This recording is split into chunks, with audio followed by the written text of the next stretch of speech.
Miguel Montargès est sur France Bleu Roussillon tous les week-ends pour nous guider dans les étoiles. Bonjour Miguel. Bonjour. Enfant de Collioure, vous êtes aujourd'hui astrophysicien à l'Observatoire de Paris et vous nous amenez donc dans le ciel du pays catalan. Et aujourd'hui, on va parler du nom des étoiles avec ce qu'on appelle la classification de Bayer. C'est quoi exactement ça? Donc c'est pour s'y retrouver parmi les noms qui ont été donnés aux étoiles. On a aussi la classification de Bayer qui permet de classer les étoiles en fonction de la constellation et de la luminosité. L'étoile la plus lumineuse d'une constellation, on va l'appeler alpha, la première lettre de l'alphabet grec, la seconde bêta, la troisième gamma, et ainsi de suite. Alors ça donne quoi par exemple? Alors par exemple, on va prendre la constellation du Cygne. Donc l'étoile la plus brillante, on en a déjà parlé, elle s'appelle Deneb, et on l'appelle aussi Alpha Cygni. Vous avez la deuxième plus lumineuse, Albireo, ça va être Beta Cygni.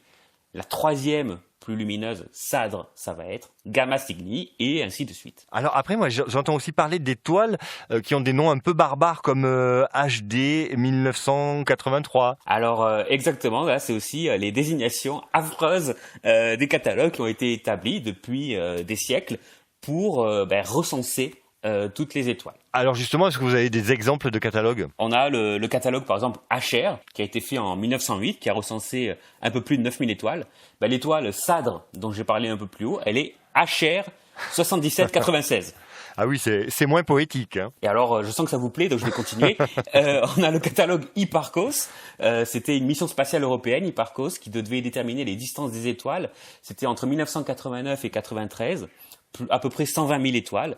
Là, Sadr, elle s'appelait HIP 453. En fait, les étoiles, une même étoile, elle a plein de noms différents, ce qui veut dire qu'il y a des milliards et des milliards de noms. Alors effectivement, on a plein de désignations. Là, donc, le dernier catalogue qui est sorti, c'est le catalogue Gaia, qui a recensé 1 milliard d'étoiles de la Voie lactée, sachant que la Voie lactée en contient plus de 100 milliards. Et alors toujours la même étoile, Sadr, dans le catalogue Gaia. Alors attendez, je m'accroche un petit peu. Elle s'appelle Gaia DR3 206 751 881 731 495 2576. Voilà.